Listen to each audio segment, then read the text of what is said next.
ఏంట్రా అన్నా వాళ్ళ మన బోర్డు పట్టుకోలేదేంటన్నా? ఆ వచ్చే జేపీ కొడుకు నాకు తెలుసులే. మరి కేపీ కూతురు తెలీదు. తెలుసుకోవడం ఎలా? నాగార్జున పక్కన ఎవరుంటారా? అమలా. రాజశేఖర్ పక్కన జీవిత. మరి జేపీ కొడుకు పక్కన ఉండేది కేపీ కూతురే. అన్నా ఏం ఇంటెలిజెంట్ అన్నా నువ్వు చాలా లేట్ తెలుసుకున్నావన్నా. ఓకే అన్నయ్య, మేము బయలుదేరుతాం. ఎక్కడికి? మా బడ్జెట్ తగ్గట్టు ఏదో చిన్న హోటల్లో ఉంటాం. తమ్ముడు, నేను ఉండగా నువ్వు హోటల్లో ఉంటావా? కుదరదు. నువ్వు కూడా మాతో పాటు మా అంకుల్ ఇంట్లోనే ఉండాలి. మీ అంకుల్ ఇంట్లో ఉంటే మాకు ఫ్రీడమ్ ఉండదు అన్నయ్య. అదే హోటల్లో ఉన్నాం అనుకో, కావాల్సినప్పుడు కౌగులిచ్చుకోవచ్చు, మూడొచ్చినప్పుడు ముద్దు పెట్టుకోవచ్చు, ఆకలి వేసినప్పుడు ఖర్జూరాలు కూడా తినిపించుకోవచ్చు కదా. కరెక్ట్. అదే మీ అంకుల్ ఇంట్లో ఉంటే మాకు ఇంకా పెళ్లి కాలేదు కాబట్టి మా ఇద్దరిని ఒకే రూమ్ లో ఉండనివ్వరు, మాకు కావాల్సిన అన్ని చేసుకునేవారు. సో మీ హోటల్లో ఉందని డిసైడ్ అయిపోయాం. Good idea. మేము కూడా మీతో పాటు హోటల్కి వచ్చేస్తాం. వాడేంటి హోటల్ అంటున్నాడు? నీ ప్లాన్ నందగడ్ ఇంటికి వెళ్ళడం కదా. కంగారు పడుకో, మన అక్కడికి వెళ్తాం. ఏంటి? మనకంటే ఇక్కడ ఎవరు లేరు కదా, వాళ్ళ అంకుల్ ఇంటికి వాళ్ళు వెళ్ళకపోతే ఏం బాగుంటుందని అంటుంది. బాగోదు.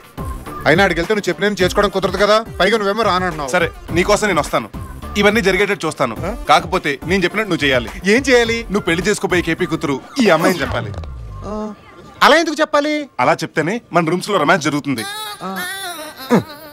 నాకేం అర్థం కావట్లా. ముందు ముందు నీకే అర్థం అవుతుంది, పద. Welcome Babu, welcome to Thailand. పులి ఎలా ఉన్నావు? బ్రహ్మాండంగా ఉన్నాను బాబు. కేపీ కూతురు ఈ అమ్మాయి కదా? పులి ఇస్ కరెక్ట్. నువ్వు ఆశ్చర్యపోకు. ముయ్ తెంగరేతవా, నీ లవర్ని కేపీ కూతురంటే నమ్మేశాడు.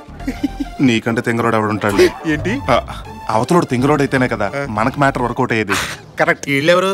వీళ్ళు నా ఫ్రెండ్స్, నాతో వచ్చారు, నాతోనే ఉంటారు. ఇతని పేరు నా గురించి నేనే చెప్పుకుంటాను. నా పేరు Pulichela Raghubabu, son of Giribabu, 7th class fail, స్వాతి నక్షత్రం, ఐదు గోత్రం, కర్కాటక రాశి. ఏంటి అర్చన చేయించుకోవడానికి వచ్చినట్టు ఇన్ని డీటెయిల్స్ చెప్తున్నావు? నేనంతే, ఇంత అడిగితే అంత చెప్తాను. మీరు ఇదే మా బాస్ ప్యాలెస్. లగేజ్ లగేజ్ తీసుకురారా. పాకిస్తాన్ నుంచి ఇండియాకు వెపన్స్ జాగ్రత్తగా చేర్చాలి. Hello uncle. Hello hello hello hello, welcome to Bangkok and welcome to my home. Thank you uncle. మీరు ఎలా ఉన్నారు? మా బాస్ ఏంటి AK-47 లాగా ఎప్పుడు ఎనర్జెటిక్ గా ఉంటారు. కరెక్ట్ గా చెప్పాడు. By the way uncle, his Kalyan, she's Priya, my friends. Hello uncle. I like him. మీరు అజయ్ ఫ్రెండ్స్ అంటే నాకు ఫ్రెండ్సే.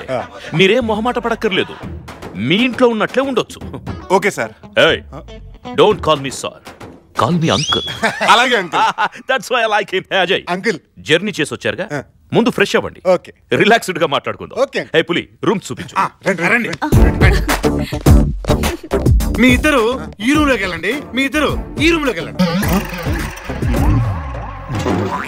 మీ ఫేస్ చూసి మీరు టూ ఇంటెలిజెంట్ అనుకున్నాను కానీ ఇప్పుడు అలా అనిపించట్లేదు. ఎవరైనా పెళ్లి కన్నా అమ్మాయిని అబ్బాయిని ఒకే రూమ్ లోకి పంపిస్తారా? రేపు మీ ఇద్దరు ఎలా పెళ్లి చేసుకుంటారు కదా. చేసుకోపోతే ఈ లోపల ఏదైనా తప్పు జరిగిపోతే ఆ పాపానికి పాప బాబు పుడితే దాని బాధ్యులు మీరు అవుతారా? మరి ఇప్పుడు ఏం చేయాలి? ఎవడైనా కాబోయే భార్య మీద చేయాలనుకుంటాడు కానీ ఫ్రెండ్ భార్య మీద చేయాలనుకుంటాడా? అందుకని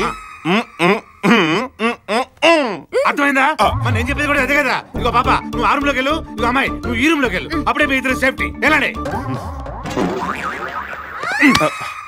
చెప్పకుండా వెళ్తావే? ఏమని? ఇప్పుడైనా ఒప్పుకుంటావా నేను ఇంటెలిజెంట్ అని? నేనేంటి, రామ్ గోపాల్ వర్మ కూడా ఒప్పుకుంటాడు నువ్వు ఇంటెలిజెంట్ అని.